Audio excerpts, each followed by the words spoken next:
Alors bonjour, troisième capsule vidéo sur le logiciel Microsoft Word. Aujourd'hui, nous verrons trois choses. D'abord, les colonnes, donc lorsqu'on veut faire comme un journal un petit peu ou qu'on veut juste avoir une mise en page qui est un peu différente, donc pouvoir écrire notre paragraphe en colonne. Ensuite, on va voir comment insérer les tableaux et finalement, c'est quoi et à quoi servent les puces dans un document. Donc, j'y vais tout de suite. J'ai un document Word qui est prêt. Notre en-tête est déjà réalisée. J'ai mis mon titre. J'ai même rajouté un petit encadré.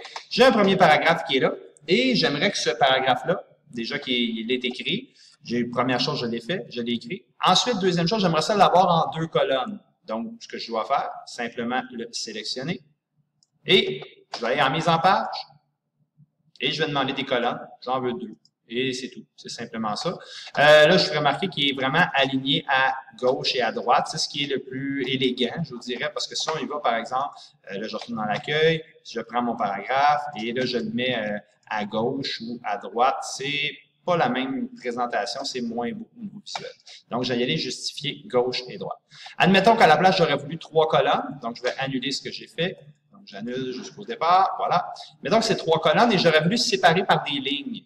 J'aurais pu le faire manuellement. On a vu dans la capsule 2 comment insérer des lignes entre des choses, mais je pourrais simplement aller aussi dans mise en page, à côté, colonne, et autre colonne. Et dans autre colonne, là, il me propose même des ajustements. Moi, je peux prendre trois colonnes et je veux simplement dire une ligne séparatrice. Et voilà, c'est fait.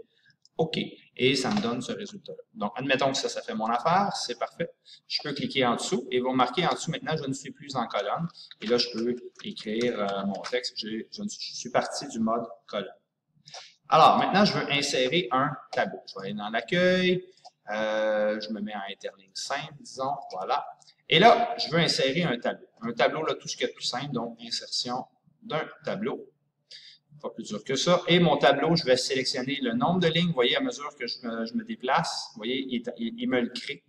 Et exactement ce que j'ai besoin. Donc, disons que j'aurais besoin de trois colonnes et j'ai besoin uniquement de, je sais pas, 4 lignes comme ça, quelque chose comme ça. Oups, j'ai échappé. Insertion, tableau, et voilà, j'ai cliqué dessus. Il me l'a créé. Et maintenant, je sais pas, moi, j'ai besoin de, ici, je vais avoir le nom de personnes. Donc, disons, prénom des gens. Ici, ça va être les noms des gens. Ici, ça va être âge en année. Donc, on a, et là, on peut compléter, je sais pas, Maxime, la tendresse, qui a 8 ans, et ainsi de suite. Et là, je pourrais compléter, je clique où je veux, et je pourrais mettre, par exemple, ma première ligne qui est mes titres, je pourrais les mettre, je vais dans l'accueil, je pourrais dire, je vais avoir ça en gras, je vais avoir ça centré, donc déjà, c'est plus intéressant. Vous voyez, là, c'est parce qu'il est sélectionné, j'ai même une partie en gris. Je trouve ça beau, moi, la petite bannière grise. Par contre, elle disparaît. Admettons que je veux garder la bannière grise, bien, je peux sélectionner cette partie-là, que je veux avoir de façon différente. Et je vais aller dans Disposition. Et ça s'appelle les propriétés du tableau. Je peux aller dans la propriété qui est ici, ou, moi j'aime bien, bouton de droite. Bouton de droite, on trouve beaucoup de choses là-dessus. Hein. Propriété du tableau, c'est la même chose. Et là, on va aller dans les bordures. Nous, ce qu'on veut faire, ça s'appelle, ben, c'est une bordure et une trame. En fait, le fond, c'est une trame. Bordure, ça serait le contour. Donc, bordure et trame. Et là, admettons que c'est la bordure que je vais avoir. Je vais avoir une bordure un peu plus épaisse. Donc, je pourrais dire, ben, la bordure, je souhaite une bordure 2 points et quart, c'est un peu plus gros. Appliquer à la cellule, ça c'est parfait, parce que je pourrais l'appliquer à uniquement une cellule, là j'en ai 3 sélectionnées. Je pourrais l'appliquer à tout le tableau, non, moi juste les cellules que j'ai sélectionnées, c'est parfait. Ensuite, je vais aller dans les trames de fond. Trame de fond, présentement, une trame, ça serait le remplissage. Fait que moi, je vais avoir une trame, par exemple, soit une couleur, ou moi j'aime bien une trame de 20-25%, quelque chose comme ça. Appliquer à la cellule aussi. OK. OK. Et là, ça vient de valider. Vous voyez ce que ça a créé. J'ai réussi à créer en fait une zone qui est en gris un petit peu. Maintenant, si je veux avoir, par exemple, 2 cellules, je ne sais pas pourquoi, j'aurais besoin que ces 2 cellules-là soient ensemble. Pour une certaine raison, là, j'ai besoin de on appelle ça fusionner ces 2 cellules-là. Je les ai sélectionnées et j'ai simplement à dire fusionner. Donc, les 2 cellules sont fusionnées et maintenant, je peux écrire à l'intérieur de celle-là ce que j'ai à produire. Si j'ai besoin, je ne sais pas pour quelle raison, de séparer la cellule que je suis ici, de la séparer en 2. Bien, au lieu d'être fusionnée, je peux faire fractionner. Et je la veux en 2 colonnes, une seule ligne, mais je pourrais même la mettre en la séparant en 4 et ainsi de suite. Là. Donc, vous voyez, ça a créé, et là, une cellule de plus. Et je peux jouer avec mon tableau comme ça, faire des tableaux qui sont un petit peu plus différents. Par exemple, je pourrais aussi, je veux mettre une barre de titre dans mon tableau qui serait plus large. Je pourrais aller aussi dans Insérer. En dessous, non, moi, c'est pas en dessous, ça serait au-dessus. Donc, insérer au-dessus. Vous voyez, il me rajoute une ligne. Ma ligne, par défaut, elle est grise parce que celle que j'ai collée, celle où j'étais était grise. Je vais sélectionner les 3. Je décide d'aller dans, encore une fois, dans Disposition. Je vais fusionner. Et là, je pourrais mettre un titre à mon tableau. OK.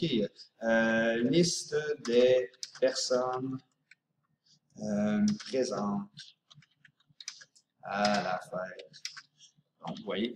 Et là, j'ai vraiment fusionné des cellules. Et là, je peux jouer dans le tableau comme ça. Si je veux avoir juste, par exemple, cette cellule-là qui serait un peu différente, qui pourrait avoir une bordure, comme je disais tantôt, bouton droit, propriété du tableau, on pourrait aller dans bordure, demander, pas la trame, la bordure de 2 pouces. Je peux lui dire, la partie du haut, je la veux, la partie du bas, je la veux, celle de gauche, celle de droite, appliquer par à tableau à cellule, OK.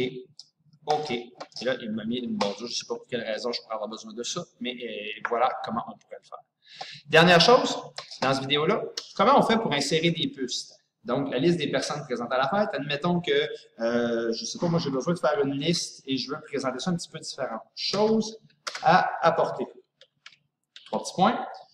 Et je veux faire une liste un peu différente. Si je fais Enter, je peux aller ici, le petit bouton qui est là.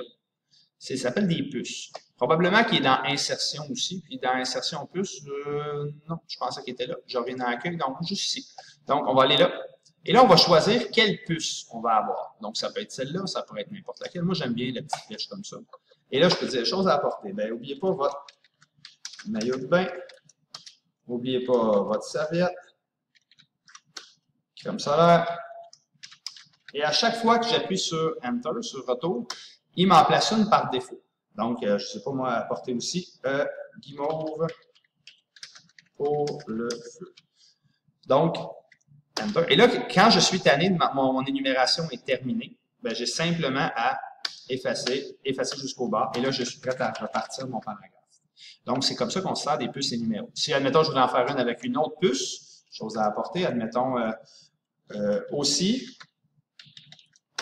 Et là, je vais avoir une puce, je vais aller dans les puces. Et là, je peux dire, au lieu d'être celle-là, je vais avoir, disons, celle-là ici. Aussi, linge de rechange. Et ainsi de suite, là, livre de lecture et tout ça, tout ça. Donc, je pourrais mettre ma liste. Et à chaque fois que je vais appuyer sur Retour, il va m'en placer une, jusqu'à temps que j'ai terminé ma liste. Alors voilà, c'était comment et à quoi servent les puces, les tableaux et finalement aussi les colonnes.